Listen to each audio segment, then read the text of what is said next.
नमस्कार दोस्तों, मैं आपका मित्र विकास त्रिवेदी और आज मेरे साथ है भारतीय महिला क्रिकेट टीम की पूजा वस्त्राकर मैम। मैम, आपका बहुत बहुत स्वागत है। सबसे पहला सवाल तो यही है कि आपने क्रिकेट की शुरुआत कहाँ से की? जी, मैंने गली क्रिकेट में अपने जो हमारा बीएसएनएल कॉलोनी था, फादर मेरे बीएसएनएल एम्प्लॉय थे, तो जो हमारा कॉलोनी था वो वहाँ का जो माहौल था वो एक पूरा क्रिकेट एटमॉस्फेयर माहौल था। तो वहाँ पे भैया लोग के साथ बचपन में मैंने खेला। फिर खेलते खेलते मुझे एहसास हुआ कि क्यों ना मुझे प्रोफेशनली स्टार्ट करना चाहिए। ये कब की बात बता रहे हो आप? ये when I was 6 years old। Okay, तो फिर आपके फैमिली में मम्मी पापा ने बोला नहीं कि बेटा तुमको पढ़ाई करनी है? अक्सर हम लोग हिंदुस्तान में ऐसा सुनते हैं कि क्रिकेट या फिर दूसरी चीज़, मतलब गेम्स में ना जाके आप पढ़ाई करो, तो आपके घर वालों ने ऐसा नहीं बोला? मेरी फैमिली जो थी वो स्पोर्ट्स फैमिली थी और मेरी बहन जो थी वो नेशनल लेवल की एथलीट थी 100 मीटर स्प्रिंट में। पर फादर जो थे वो खेले तो नहीं क्रिकेट कभी, पर उनको देखना काफ़ी पसंद था। तो उनका ये कहना था कि खेलो पर साथ साथ में आप पढ़ाई भी कंटिन्यू करो।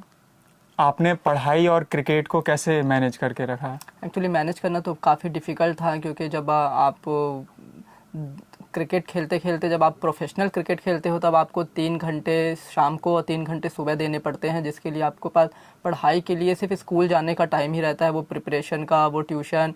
तो फिर एक टाइम पे धीरे धीरे जब बड़े होते गए, सिलेक्शन होते गया, तब मैंने फादर से मैंने खुद बात की कि मुझे ऐसा लगता है कि मैं अब फुल टाइम मैं क्रिकेट को दूं और पढ़ाई को थोड़ा पार्ट टाइम दूं, लाइक सिर्फ एग्ज़ाम वगैरह देना। तो पापा ने फिर एग्री किया, क्योंकि तब तक मैं एमपी टीम से मैं खेल चुकी थी। मेरी एज उस टाइम पे 12-13 साल थी। तो उनको लगा कि 12-13 साल में अगर कोई मध्य प्रदेश के लिए खेल रहा है तो इसका फ्यूचर है, क्योंकि उनको क्रिकेट उस टाइम पे उतना समझ तो आता नहीं था, डोमेस्टिक लेवल का क्रिकेट। पर उन्होंने एग्री किया और फिर हम ऐसे मैनेज करते रहे।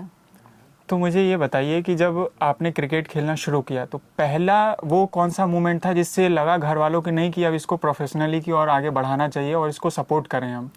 मैंने ही बोला था एक्चुअली। जब गली क्रिकेट में जब हम खेलते थे तो वहाँ पे सिर्फ इकलौती मैं ही लड़की हुआ करती थी। तो जो भैया वगैरह लोग थे काफ़ी बोलते थे कि आप बहुत अच्छा खेलते हो, बहुत अच्छा खेलते हो। तब टीवी पे देखते थे तो मुझे लगता था कि काश जब इतना अच्छा कॉम्प्लीमेंट मिल रहा है सीनियर से तो क्यों ना इसको प्रोफेशनली स्टार्ट किया जाए। तो टीवी पे भी देखते थे तो लगता था कि काश एक दिन मैं भी टीवी पर आऊँ। पर फिर मैंने पता किया कि कैसे टीवी पे आना है, कैसे वहाँ तक पहुँचना है। तो बहुत सारे लोगों ने बोला कि हम जो क्रिकेट खेलते हैं वो टेनिस बॉल क्रिकेट है और वहाँ पे जो खेलते हैं वो लेदर बॉल क्रिकेट है। तो लेदर बॉल के लिए आपको गांधी स्टेडियम पे जो हमारा एकेडमी था वहाँ पे वो स्टेडियम पे जाके आपको पता करना होगा।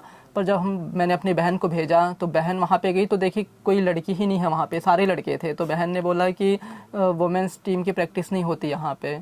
अच्छा, तो फिर आपने कैसे वो आगे रखा?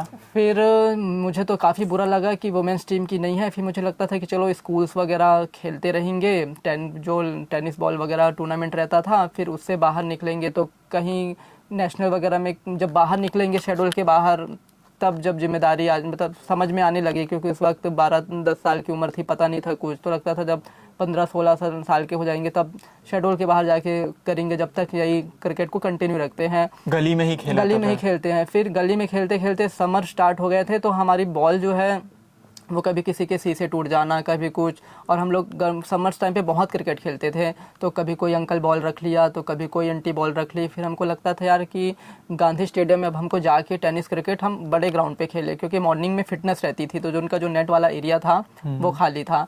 तो जब मैं वहाँ पे जब मैं खेल रही थी तो मैंने 2-3 छक्के मार दिए। तो एक नाइजिल भैया करके आए मेरे पास और उन्होंने पूछा कि क्या बोलते हैं आपको क्रिकेट पसंद है? तो मैंने कहा हाँ। तो बोले चलो मैं डालता हूँ 2-3 बॉल। उन्होंने डाला, मैंने उनको भी छक्के मार दिए। अच्छा। फिर उन्होंने मुझे कोच से मिलाया कि सर लड़की है क्रिकेट खेलना चाहती है करके। तो सर ने पूछा कि आप आइए फिर कल से ग्राउंड। और मुझे तो इतनी खुशी हुई कि मैंने कहा अरे सर कल से नहीं, मैं आज ही से स्टार्ट करूँगी। क्योंकि मैं जिस चीज़ का वेट कर रही थी फिर मेरे लिए वो दिन पूरा 24 घंटे काटना काफ़ी डिफ़िकल्ट था। तो मैंने कहा कि सर प्लीज़ मुझे आज से ही ज्वाइन कर लीजिए। बोले आ जाओ फिर। अभी तक कौन कौन से मैचेस खेले हैं आपने? मैंने अब तक 100 इंटरनेशनल मैच हो चुके हैं मेरे। अच्छा जी। और एजुकेशन कहाँ तक लिया आपने? एजुकेशन मेरी बीए कंप्लीट है।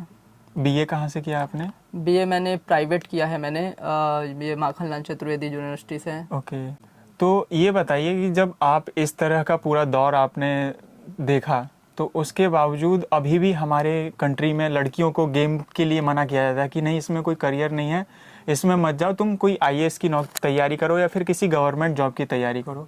उन लड़कियों को आप क्या कहना चाहेंगी? देखिए, लड़कियों को तो से ज़्यादा मुझे पेरेंट्स से मुझे कहना है, क्योंकि अब लड़कियों को मन तो है पर पेरेंट्स उनको कहीं ना कहीं जिम्मेदारियां, शादी और एजुकेशन, इनमें उनको बांध के रखे हुए हैं। जबकि ऐसा नहीं है। अगर आप अपने लड़कों का फ्रीडम दे रहे हो, उनको अपने लाइफ के डिसीज़न लेने का, चाहे वो करियर हो, चाहे वो स्पोर्ट्स रिलेटेड करियर हो, तो वैसे आप उनको अपने लड़कियों को भी देना चाहिए और उतना ही सपोर्ट करना चाहिए। लड़कियों को सपोर्ट एक बहुत सर्टन टाइम के लिए किया जाता है कि ठीक है, हम तू स्पोर्ट्स खेल, पर मैक्सिमम 18-19 साल, उसके बाद नहीं। जबकि लड़कों के लिए ऐसा नहीं होता है। तो पेरेंट्स थोड़े से अवेयर होंगे। अभी वुमेंस क्रिकेट काफ़ी डेवलप हो रहा है और पेरेंट्स भी अभी काफ़ी वो अवेयर हो रहे हैं कि वो WPL आ गया, वर्ल्ड कप टेलीवाइज होते हैं, सारे बायलैटरल सीरीज टेलीवाइज होते हैं, BCCI ने मैन और वुमेन का मैच फीस सेम कर दिया है। तो अभी पेरेंट्स अवेयर होके ला रहे हैं जो बड़े शहरों पर। अभी भी छोटे शहर में ये थोड़ा सा लैक हो रहे हैं वहाँ पे। ऐसे अगर हम देखें इंडिया में, तो सबसे ज़्यादा क्रिकेट को ही वैल्यू दी जाती है। आपने क्यों क्रिकेट को चुना? क्योंकि बहुत सारे गेम्स है, हमारा नेशनल गेम तो हॉकी है, क्रिकेट को इतनी वैल्यू क्यों मिल रही है और आपने भी क्यों चुना उसको? क्योंकि वही होता है, जो आप बचपन में आपको जो सराउंडिंग मिलती है, आप हमेशा वहीं से आप जो देखते हो आप वो सीखते हो। तो मैंने बचपन से ही मैंने सिर्फ क्रिकेट ही देखा है, क्योंकि मेरे कॉलोनी में जो मेरे सीनियर्स थे वो क्रिकेट खेलते थे। मैं भी अगर वो फुटबॉल खेलते तो आज मैं फुटबॉल की तरफ मेरा रुझान ज़्यादा होता। तो वो उनको मैंने क्रिकेट ही खेलते हुए देखा है। वेस्ट बंगाल आप जाएंगे, वहाँ फुटबॉल खेलते हैं, तो वहाँ घर घर में फुटबॉलर मिलेंगे। तो वो आपका जो एटमॉस्फेयर है वो बहुत इम्पोर्टेंट है। ओके, आपकी स्टोरी काफ़ी अच्छी लगी, आपसे बात कर बहुत अच्छा लगा। बहुत बहुत शुक्रिया। Thank you very much.